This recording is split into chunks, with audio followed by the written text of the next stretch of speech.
Barakatah Yahweh, Barakatah Yahawashi, Bahasham, Barakahak Barakatum. First and foremost, I want to give all praises, glory, and infinite honors to Yahweh, Bahasham, Yahawashi. Double honors to the apostles and elders of Great Millstone who ruled and teach well. In peace and salutations to you sincere Akim out there, pushing this word in truth and sincerity to the four corners of the globe. May you brothers endure until the end.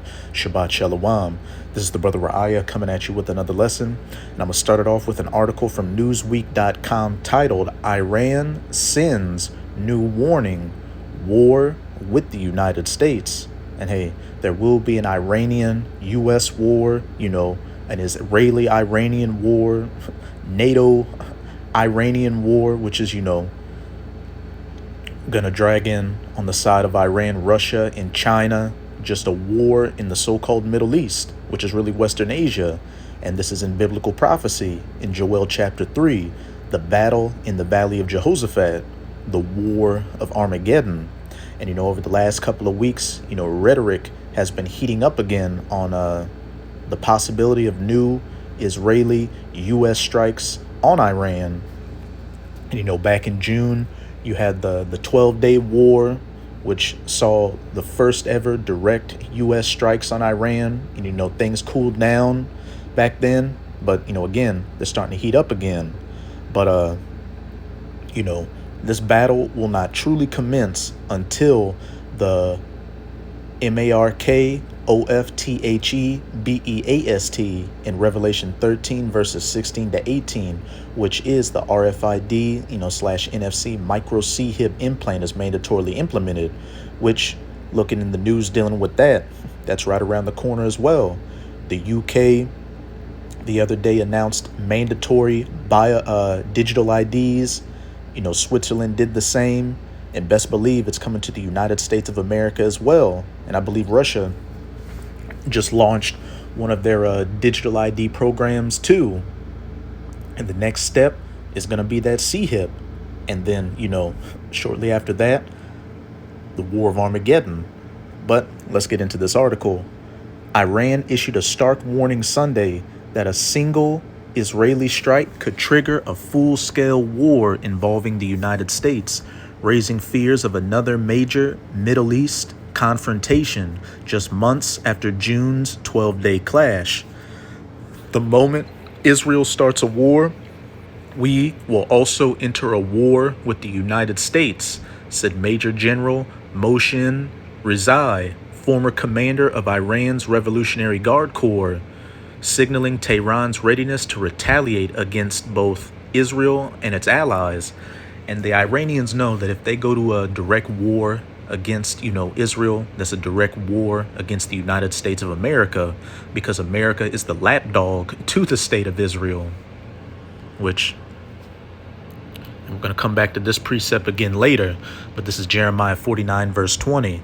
Therefore, hear the counsel of Yahweh that he had taken against Edom, you so-called white people, so-called Europeans, Americans, those people over in the Holy Land who aren't, the true children of the Most High. They are Amalekite Edomites, who for the rest of the video I'll be referring to as 1948ers, Russians, Australians, South Africans, etc., etc. And his purposes that he hath purposed against the inhabitants of Teman, surely the least of the flock shall draw them out. Surely he shall make their habitations desolate with them. And that least of the flock is speaking of those 1948ers, which, they're always the one fomenting tensions with Iran, back during that 12-day war. And then who came into their defense? The U.S. It's going to be no different with any other provocation they do. But eventually, it's going to get to the point to where things aren't going to cool down. The U.S. is going to get drawn in NATO on the side of the 1948ers, and then on the side of Iran, Russia, and China, which the other day, one of China's ministers said, look, if the U.S., we don't have a strike first nuclear policy, but if the U.S. strikes first, we'll damn sure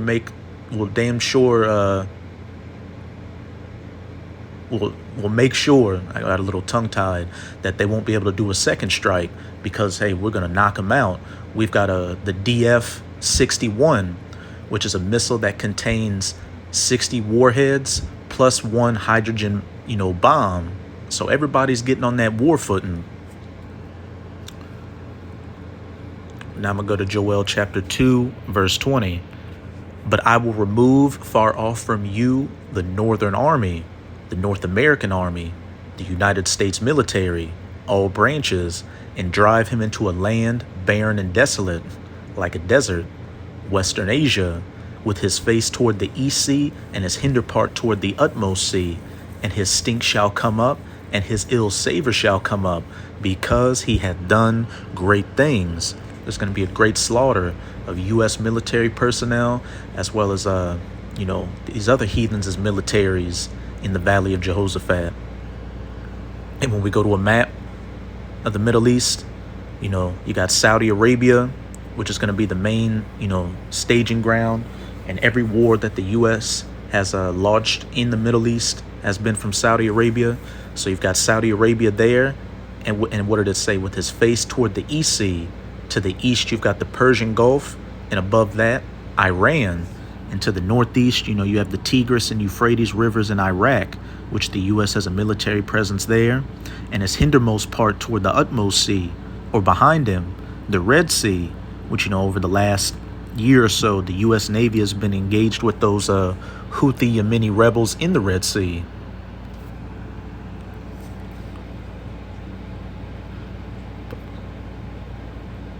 The moment the 1948ers start a war, we will also enter a war with the United States. The least of the flock shall draw them out, said Major General Mohsen Rezai, former commander of Iran's Revolutionary Guard Corps, signaling Tehran's readiness to retaliate against both the 1948ers and their allies. The statement comes amid mounting U.S. pressure under President Donald Trump and renewed UN sanctions targeting Iran's nuclear program.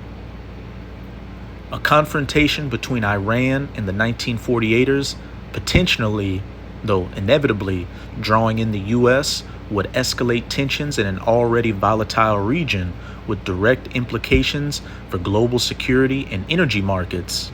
June's 12-day war underscores how quickly conflicts can intensify in the region. The U.S. strikes on Iran's nuclear facilities earlier this year demonstrate Washington's willingness to intervene directly, meaning any 1948er attack could quickly involve American forces. I will remove far off from you the Northern Army and bring him into a land barren and desolate. Tehran's warning narrows the window for diplomatic solutions and signals that Iran is prepared to retaliate beyond its immediate borders. Rezai's remarks come hours after Ynet, a 1948er news website, reported that the 1948ers had gone on high alert following the reinstatement of UN sanctions on Iran under the so-called snapback mechanism. The sanctions imposed despite multiple rounds of diplomacy aimed to curb Tehran's disputed nuclear program. 1948er officials reportedly fear that renewed pressure could accelerate Iran's nuclear activities, raising the risk of preemptive strikes. That's it with this article. Now I'm going to go to my next article on wyonnews.com. Trump threatens to bomb Iran again. Says U.S. won't wait so long this time. This was published on, October 6th, 2025. And that last article was September 29th. So, last week. U.S. President Donald Trump on Sunday, October 5th, warned that he would bomb Iran again if the country restarts its nuclear program, saying the United States won't wait so long this time. And as we read at the end of that last article, the 1948ers went on high defense, with those snapback sanctions getting put back on Iran because they believe that, it's going to cause Iran to accelerate their nuclear program. And now we're reading Trump is saying, look, we're not going to allow them to get a bomb with their nuclear program. We're ready to go to war over it. further showing that the U.S. is nothing more than the lapdog of the 1948ers, and Trump is the biggest prostitute for him. He's MIGA, Make Israel Great Again, not MAGA. Speaking at a Navy Day event at Naval Station Norfolk in Virginia, Trump referenced the June 22nd U.S. airstrikes on Iran's nuclear sites, calling them perfectly executed, which, when you look into that, they didn't really do the damage they said they did, and Iran got tipped off to it, some say by the United States, so they moved all their heavy equipment out of it, so it was more just a publicity stunt. Trump alleged that Iran was just a month away from having a nuclear weapon when the U.S. struck its nuclear facilities, and vowed that he would order another strike if Tehran attempts to restart its nuclear program. Let's ass it with this article. But now I'm going to go to my last bit of information on Redacted's YouTube channel. Putin will respond. This was an act of war. Colonel Douglas McGregor. And I'm going to jump around in the video just to hit the main points. But this is a fair use copyright disclaimer. I do not own any of the footage in this clip, nor do I stand to gain from it monetarily. It is simply for educational purposes. And what Colonel Douglas McGregor is going to say, he's going to mention other major players that are going to, take place in the battle in the Valley of Jehoshaphat prophetically. Hey, everything is perfectly coming into place. As it says in Isaiah 55, verse 11, so shall my word be that goeth forth out of my mouth. It shall not return unto me void, but it shall accomplish that which I please. And in Isaiah 34, verse 16, seek ye out of the book of the Lord, the Bible, as well as the Apocrypha, and read. No one of these shall fail. No one of these prophecies shall fail. Well, make no mistake about it, the United States and Israel, and by the way, I'm going to throw the UK into this mix as well. They often get left out, but they are getting ready for a large-scale war with Iran. According to the Washington Post, and Armin posted this today, Washington Post, the U.S. has set 4 conditions for an agreement with Iran. Number 1, complete stop of uranium enrichment program. 2, restrictions on long-range missiles. End of all support for resistance groups in the region. Direct and unmediated talks with the United States. Now, I thought we had destroyed all of their nuclear enrichment programs. We did a victory lap. We were told this. This came right out of Sean Hannity's mouth after he just got off the phone with President Trump, remember? I just spoke to the President of the United States. I have some new information and breaking details to share about tonight's what is historic air campaign. Now, tonight, Iran's nuclear ambitions, they are officially dead. It appears the United States just completely obliterated Iran's top secret Fordow nuclear facility with 6... Yeah, so 6 bunker-busting bombs, it's eliminated. It's set back 30 years, but now suddenly it's back again, and we need to go to war with them again. Colonel Douglas McGregor is warning us all about what's coming, the impending maybe larger scale war that we are about to see. Right from the get-go, Colonel, you've been saying, we are heading into Phase 2. Phase 2 will happen. It's not a matter of if, it's just a matter of when. How soon do you think we're going to hit that point? I think it's coming sooner rather than later. I think Glenn Greenwald is right. It's a matter of weeks, could even be days. But we're moving a lot of equipment into the region right now. Aircraft, refueling assets, ships. We've rebalanced the missile inventories in the region. So we're very close to being ready. By the way, I assume you're aware. I will remove far off from you the Northern Army into a land barren and desolate. What's happened with the French seizure? Now I'm going to jump to the 10-minute and 37-second mark. Well, and now we're back again. I mean, are we talking like a devastation here? Or are we talking like another 12-day sort of pinprick and then we all go back and we all go back to this theater? That depends heavily, I would say, on Iran's response. Last time, believe it or not, the Iranians exercised a lot of restraint. If they exercise restraint this time around, I'd be surprised. I rather suspect that they will employ whatever they've got. My great concern is as the damage is sustained in Israel, the demand for the use of a nuclear weapon against Iran will be enormous. The other possibility is that this time Egypt, the Turks, may not sit this out. There is the outside possibility, the Egyptians in particular, may decide that they can no longer take the hit. They've got to fight. The Turks have been pushed to the edge. Erdogan wants to play both sides to the middle. He's done that very well. But if you listen carefully to the statements, The Egyptians and the Turks, and best believe the Russians as well. But this is Ezekiel chapter 38. I'm going to start at verse 1. And the header reads, prophesy about Gog and the future invasion of Israel, the land of Israel. And the word of Yahweh came unto me, saying, Son of man, set thy face against Gog, the land of Magog. And this is a biblical name for the Russians, the chief prince of Meshech and Tubal, and prophesy against him, and say, Thus saith the Lord Yahweh, Behold, I am against thee, O Gog, the chief prince of Meshech and Tubal, and I will turn thee back and put hooks into thy jaws. The Lord putting those Russian Edomites in that old confrontational Soviet Union spirit, which we can clearly see with their war with Ukraine, making threats every other day to the West to use nuclear weapons. But hey, them ultimately being brought down into the valley of Jehoshaphat, along with the northern army. And I will bring thee forth and all thine army, horses and horsemen, all of them clothed with all sorts of armor, even a great company with bucklers and shields, all of them handling swords, into a land barren and desolate. Verse 5, going into Gog's allies, Persia, which is the ancient name for Iran, Ethiopia, and Libya with them, all of them with shield and helmet, Gomer and all his bands, Gomer speaking of Turkey, the house of Togarmah, the north quarters, and all his bands, and many people with thee.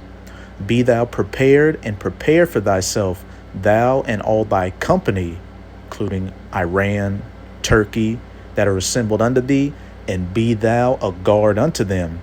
Russia being a guard unto these smaller nations. When the least of the flock shall draw them out, it's going to draw out the Northern Army or the U.S. and NATO in on the side of the 1948ers.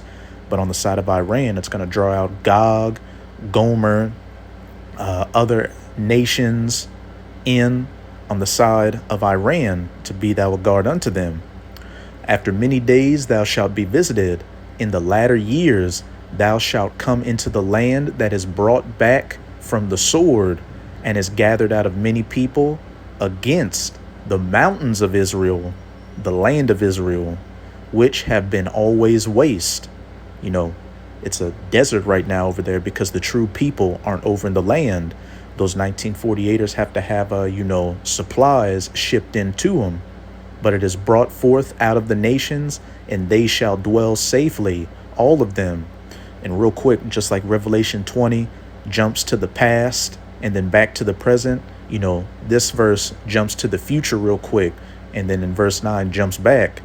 Those that are dwelling safely is speaking of when the true children of Israel are back in the land, the so-called Negroes, Latinos, and Native Americans, as they're known as today. Verse 9, thou shalt ascend and come like a storm. Thou shalt be like a cloud to cover the land, thou and all thy bands and many people with thee. Thus saith the Lord Yahweh, it shall also come to pass that at the same time shall things come into thy mind, and thou shalt think an evil thought to go against those 1948ers. Hey, by going against them, you're going against the United States of America as well. And thou shalt say, I will go up to the land of unwalled villages. I will go to them that are at rest, that dwell safely, all of them dwelling without walls and having neither bars nor gates. And for the longest time, those 1948ers did dwell safely because what? They had the U.S. behind them, and they had the Iron Dome missile defense system, the David Sling. They thought they were untouchable, but as we can clearly see, that's not the case anymore. During that 12-day war back in June, Iran clearly showed them that, hey, that Iron Dome isn't so solid, and we're going to be able to touch you. And these nations are getting ready to, confederate themselves against these 1948ers and show them how easily touched they can be. But remember, he also mentioned Egypt, which actually I'll let him talk a little more before I go to the next precept. He's made recently. It sounds as though the Turks are ready to finally play the cards and show us what they hold. We'll see. Remember, you've got this Saudi-Paki alliance that was created, and all of these states right now have the backing of China. And when I say backing, I'm talking about not just military assistance, but also financial. That's very important to the Turks, very important to the Egyptians.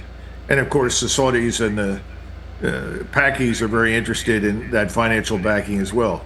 But the Pakistanis bring nuclear weapons technology to the fight. And the Pakistanis have made it very clear that their bomb is an Islamic bomb. In other words, if their brothers in the Middle East need the weapon, they will have it. An Islamic bomb. And while those, Pakistanis are Elamites, Saudi Arabians, they're Ishmaelites or so-called Arabs, and they said their brothers in the Middle East, Western Asia, other Ishmaelites, got a nuclear backing against a nuclear backing for them. But this brings me to 2 Esdras chapter 15. I'm going to start at verse 28. Behold, a horrible vision, and the appearance thereof from the east, the Middle East, where the nations of the dragons of Arabia, and who did Colonel Douglas McGregor mention? He mentioned, Egypt, Saudi Arabia, and Pakistan said their Islamic brothers in the Middle East have nuclear backing, shall come out with many chariots, and the multitude of them shall be carried as the wind upon the earth, that all they which hear them may fear and tremble. Those Arab nations coming out to war against who? 1948ers, as well as the U.S. Verse 30, also the Carmanians, raging in wrath, shall go forth as the wild boars of the wood. And when you look up where the ancient Carmanians used to dwell, it's in modern-day Iran. So this is speaking of the Iranians. Also, the Carmanians raging in wrath shall go forth as the wild boars of the wood, and with great power shall they come and join battle with them.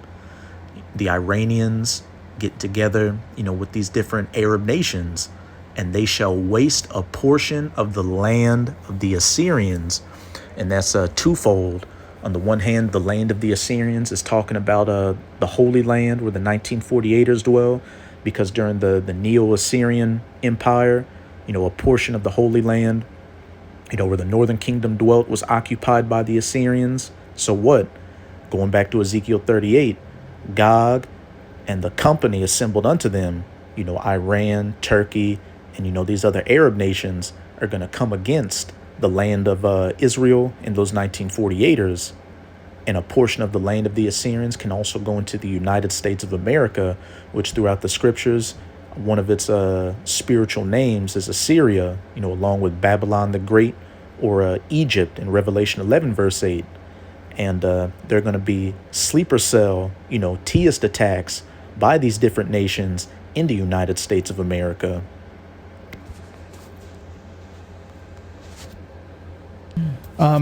You worked in the Pentagon. You worked in the Pentagon under President Trump. Now listen to this. Tucker Carlson, friend of the show, Tucker Carlson, last night dropped this little nugget about IDF soldiers basically haranguing our Pentagon staff in the Pentagon. I want to play this clip and get your response to it. Watch. During the 12-day war, such as it was with Iran, the U.S. and Israel versus Iran, bombing on all sides, during that short conflict, IDF officers in the Pentagon, foreign military officers in the Pentagon, and by the way, they're not the only foreign military officers in the Pentagon, to be clear. There are NATO officers, they're from other countries, British, but there are a bunch of Israeli Defense Force officers in the Pentagon that week. And during that week, ask anyone who works at the Pentagon, they enraged American Pentagon staff by just barging into meetings, giving orders, making demands, and nobody did anything about it. How can a foreign military officer barge into military headquarters, even if invited, but barge into a meeting and start demanding, we want this, we want that, you need to get on this? Huh? The more... Because America is Israel's bitch. That's why. Remember, nigga, not MAGA. you allow that kind of deeply unhealthy behavior, the more you're going to get. And that's exactly what has happened. Because Colonel, what do you make of that? Did you ever experience that?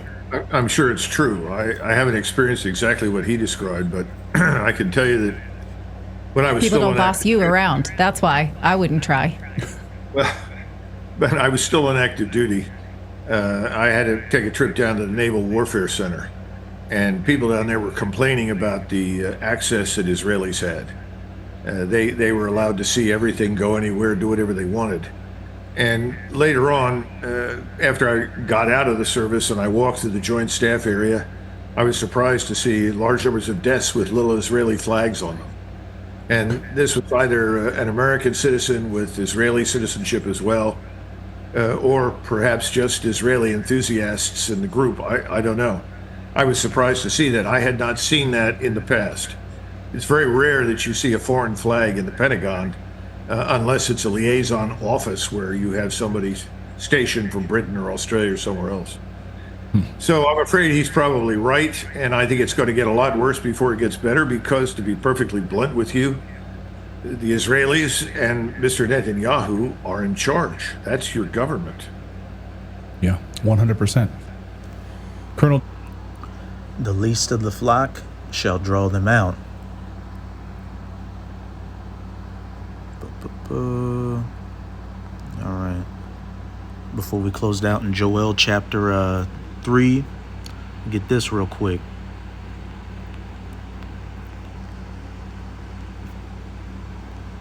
Revelation 9 verse 12.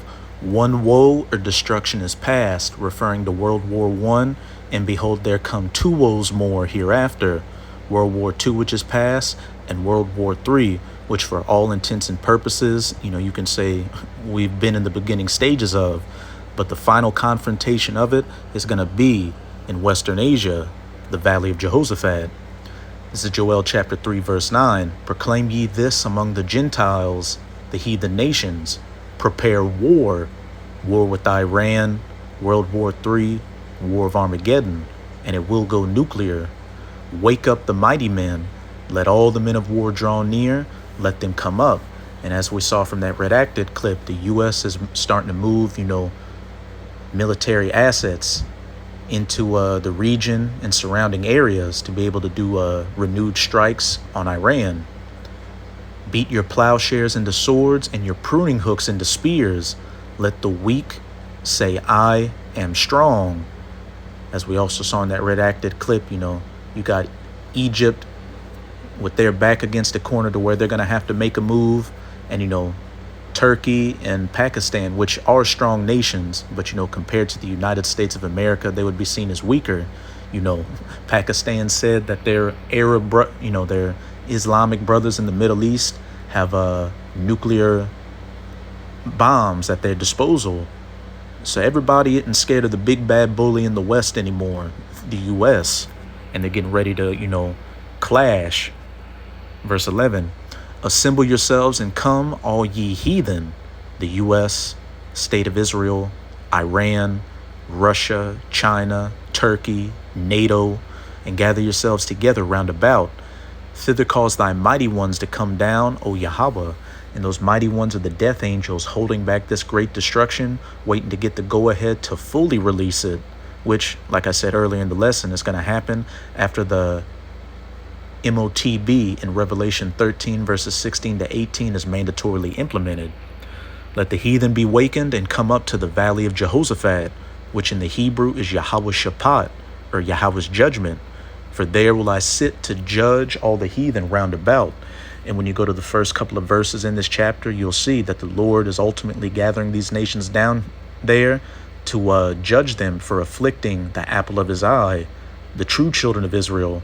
Again, the so-called Negroes, Latinos, and Native Americans, as they're known as today. And then you've also got the Israelite foreigners who, through the scattering and living amongst these different heathen nations, have come to look like them. And when you go to Psalms 83, at the top of that list of the heathens that came against us are you Edomites. For there will I sit to judge all the heathen round about. Put ye in the sickle, for the harvest is ripe. Come get you down, for the press is full. The fats overflow, for their wickedness is great. Multitudes, multitudes in the valley of decision, for the day of Yahweh is near in the valley of decision. And we can see that it is very near. So that's it with this video. With this video, I hope you sincere Akim and Akwath were edified. Just keep strong. We are almost out of this final wicked captivity of the heathen nations, chiefly of the Edomites. And as always, I'm going to say Abad Babal, Kwam Yasharallah, and until next time, Shabbat Shalom.